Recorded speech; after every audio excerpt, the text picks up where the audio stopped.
If you watched my last video, you'll have seen that a lot of things are closed here in Da Nang as I showed you around, and things might look a little bit bleak. So in this video I wanted to show you what life is actually like in Da Nang right now under lockdown, so you can get a sense of what the day-to-day life is like and how bad it really is. So I think the first thing to clarify is what a lockdown is, and that word's been thrown around a lot. In fact, everyone's just using that word, but it's not really a lockdown. I myself have been using it.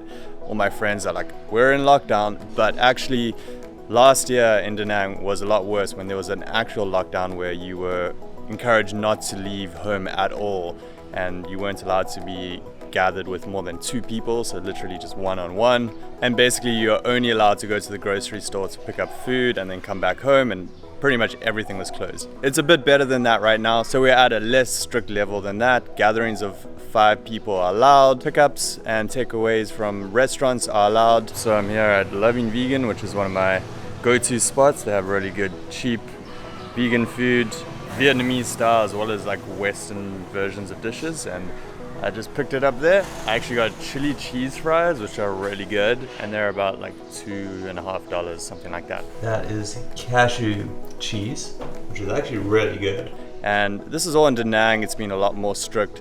So there's only been about 2,300 cases in this latest wave since April 27th. So it's been about a month since then. And out of those cases, Da Nang's only had less than 200 cases, I think. So the last week or so, there's been almost no cases in Da Nang. I think we're up to a week now of no new cases, so things are looking good. But with this recent outbreak, there's still quite a lot of cases every day, around 100 cases every day up in the north of Vietnam, but most are in these provinces where there's a big outbreak, and they are doing a good job of containing things there.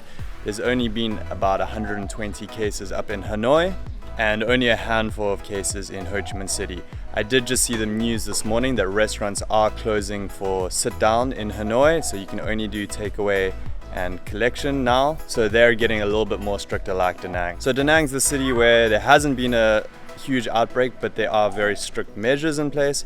But I'm going to show you around a little bit now to show you that life isn't actually that bad right now. It's a little bit inconvenient, you can't do as much stuff, but actually overall life is fine.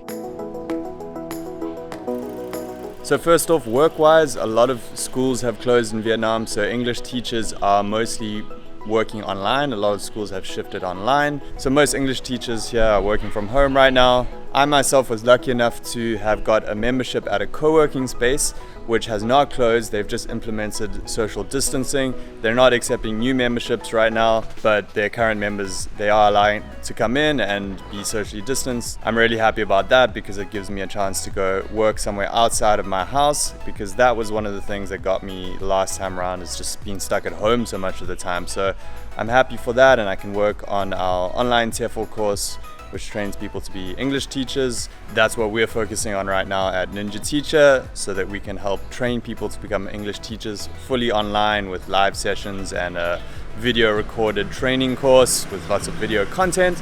But that's there so people can get certified online right now and then move to Vietnam when it's more possible, or start teaching English online.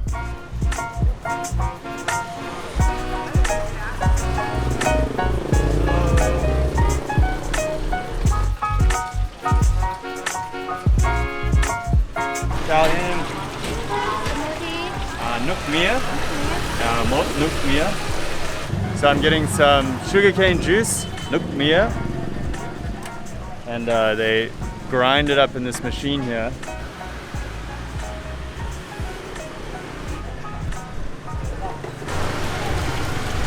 Nước mía bao nhiêu tiền?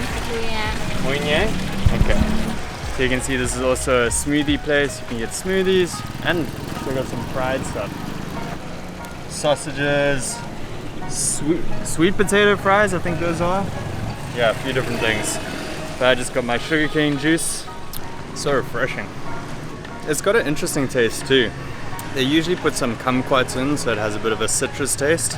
And it doesn't just taste like sugar. Sugarcane's actually got quite a distinct taste. Obviously when they make sugar out of it, it just tastes like sugar, just sweet.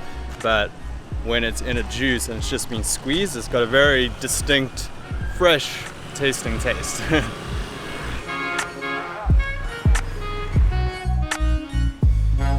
the thing now is it's summer in Da Nang, which is not rainy season, which is great. So this is a good time to be in Da Nang.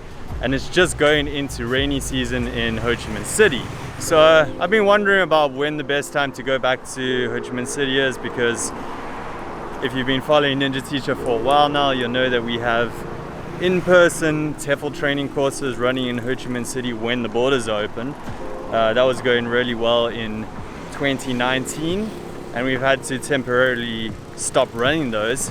So I just came up to Da Nang in the meantime, you know, to hang out here, because we're just focusing on running our online TEFL course until the borders reopen. And once the borders do reopen, I am going back to Saigon. But I don't know, Da Nang's been pretty bad with the lockdowns, way worse than Saigon. The last two that I got caught in, there was basically nothing in Saigon. So this one, the one before it was, Da Nang was the hotspot. So I was stuck here, wasn't the best place to be. So I've had a really good time in between those outbreaks, because it's been really beautiful and it's nice to be by the beach. But as soon as rainy season comes again in September, it's pretty boring in Da Nang. So I don't know, not confirmed yet, but that's probably when I'll go back to Saigon. Yeah, that would be a good time to go, because then it'll be the end of the rainy season in Saigon.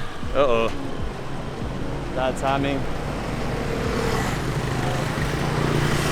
Demonstration of how to cross the road. So nothing new on that front with the borders reopening. There's now the longer quarantine period. So if anything, things are getting harder to get an expert visa to get here, which is the only current way to get into Vietnam. That means we'll most likely have to wait until tourist visas are issued again, which will probably only be when the country is more vaccinated. So far, about 1 million people have been vaccinated out of the 97 million population, so it's not all that much. But Vietnam does have plans to get to 70% vaccination by the end of the year. I don't know if that's going to be possible. It's all about the doses that they can get here, but Vietnam is trying to get enough doses in to fully vaccinate the whole population, I believe, but 70% by the end of the year, so that would be good if possible. So just renting some bicycles to go on a little ride from this place over here. There's the bicycles.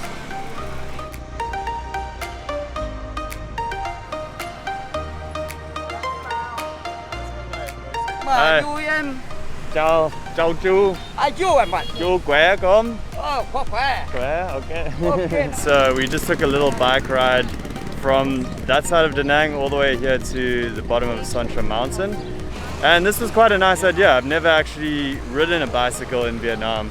I've always thought it's quite dangerous, and I think it is kind of dangerous, to be honest, because there's so many motorbikes going past you very quickly.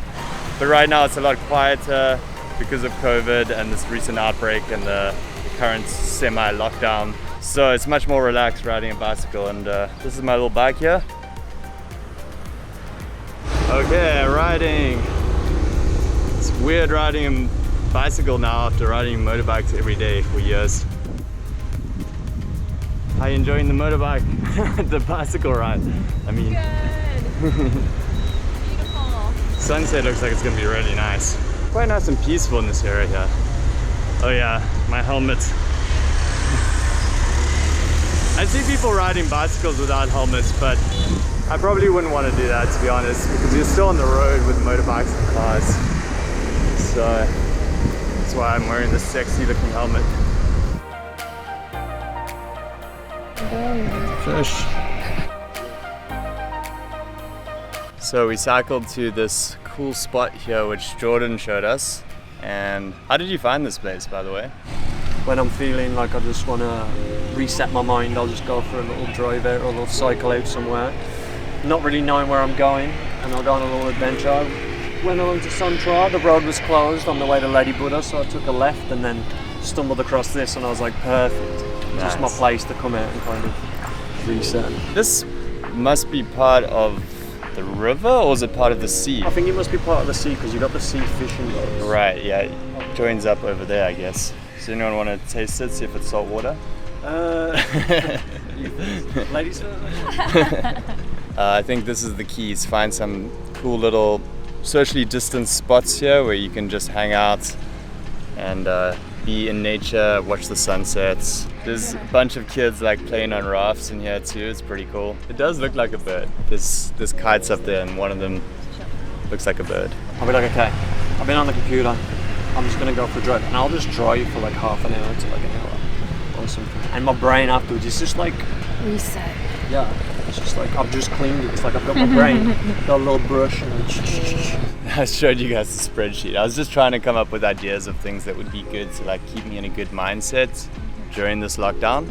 And one of them was like, yeah, just go on drives. it's kind of like a meditation in a bit, driving for me. It's because you're performing an action.